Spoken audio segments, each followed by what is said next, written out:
What's up, CHFFL? Welcome to week 3 of the 2024 season. Week 2 saw some higher scores than week 1, but we still have had in the NFL overall really low passing totals. Looking at our week 2 scoreboard, game of the week, my Kamala's Bad Slurp Day managed to hold off Bill in the Diddy Kincaid Racing, getting our second win. Bill drops to 1-1. Parker in the Odd Jobs hat had a really nice 179 over Wes's 135. Poor Wes leading the league in points against. Parker goes to 1-1, Wes 0-2. Grant and the Pook Nukem 64 couldn't quite get 64 points at 60.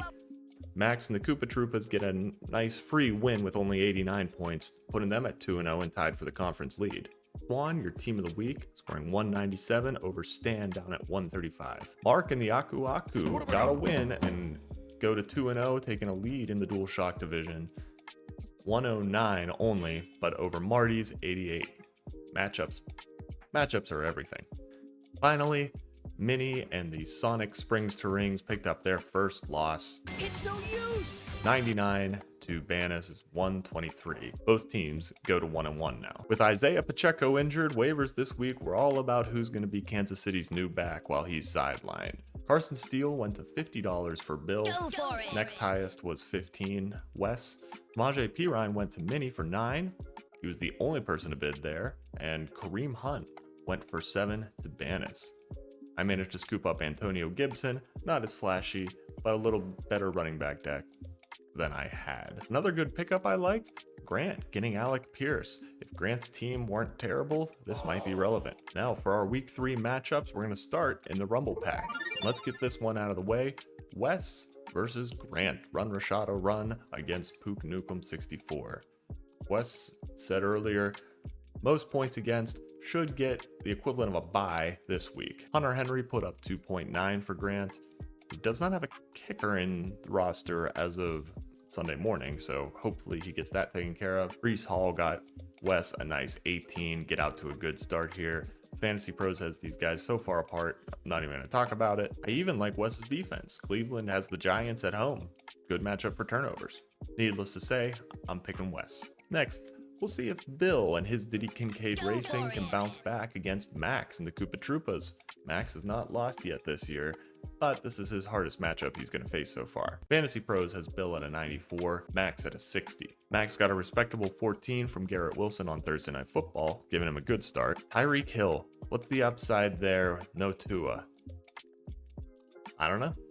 He can break free and get so wide open that nobody could miss him, but it just doesn't feel quite as good without his regular quarterback.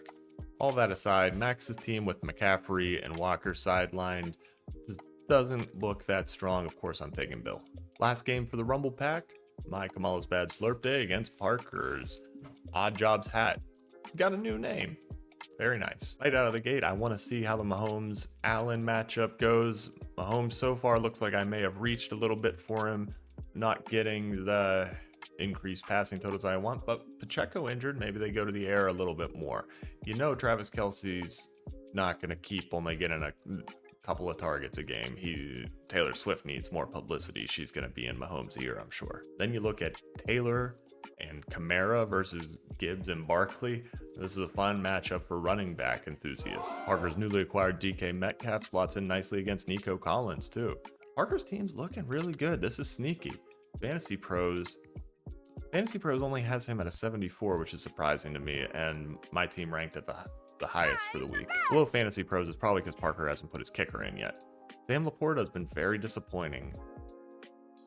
I wish I had more to say. That's it right now. Waddle faces the same issue as Tyreek Hill for Bill. I don't know until I see a full game without Tua what to think of him. But he's in my starting lineup for now and he's not going anywhere. I mean, I suppose I could put Tank Dell in there. I know Dell is going to have 30 points on my bench one of these weeks, and I'm willing to accept that. Until I see Waddle really struggle, I'm going to go with that floor over the ceiling. Parker, this is almost mean to have Zach Charbonnet in there after trading away Kenneth Walker, projected for a really high 15. Sleeper likes him for 15 on Parker's flex. Honestly, if I weren't a biased host, I'd probably take Parker, but I have to give my boys some confidence. We have a lot to be excited about. I think Gibbs or Barkley pulls out a big day, and Kamara can't have as big of a day as last week. I'm going with the Slurp Day. Now let's move over to the Dual Shock division. I've been waiting for this.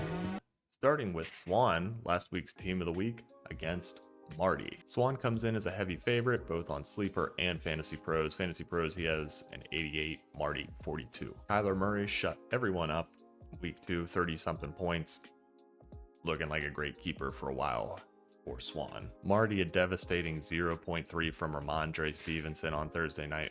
I feel that I have him in my family league, 16-team league with super flex. It's ridiculous.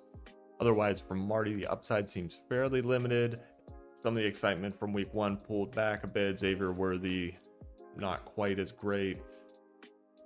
Aaron Jones not produced a big game yet. Worthy we're talking about maybe a higher passing percentage from Kansas City, could get involved, maybe some end arounds, and he has the speed to break a big play.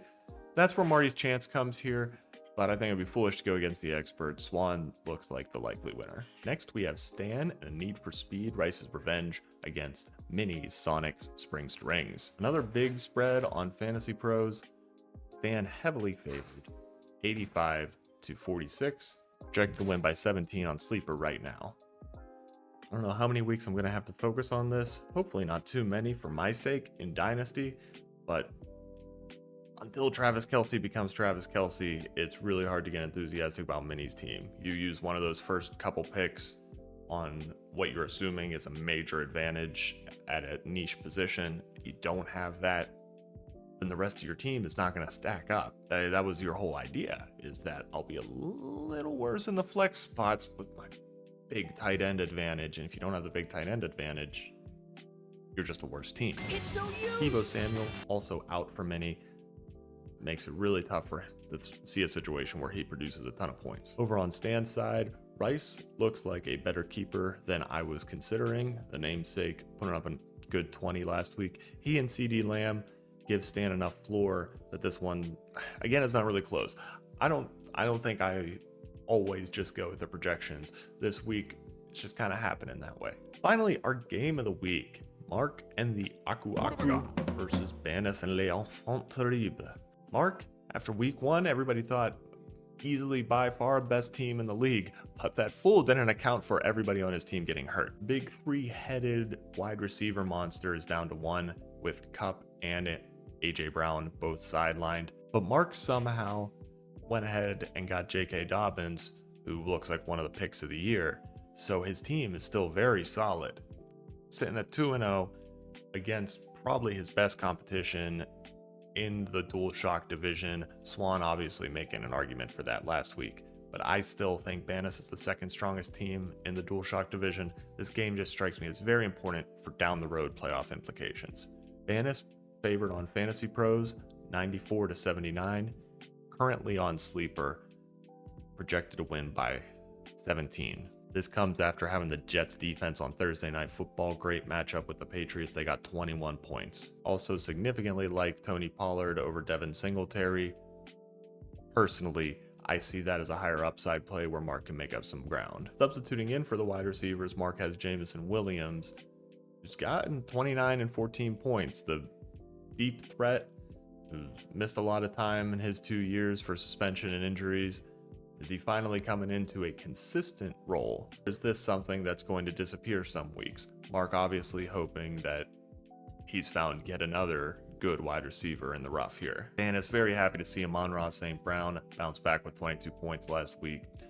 I think we can all breathe now. He's a reasonable first round pick. Brock Bowers is killing it. Obviously, I love Bowers. I really wasn't sure with where he went in the draft, if the Raiders were ready to utilize his skill set as a rookie. Guy's got 8 and 9 targets in his first 2 games. I think it's pretty safe to say he's good for the rest of the year and probably a keeper. Finally, at flex, Mark has Kyron against Banis' Stephon Diggs. Maybe it's just because I've been going with the experts so much today, but I'm taking the underdog here. I like Mark to pull one out, and he gets to 3-0. If he wins this one, he gets to 3-0. He definitely can survive these injuries. That's what's interesting in the storyline for me. That'll do it for week 3. Thanks for watching, guys. Hit that like button. Now, we'll see you next week. Bye.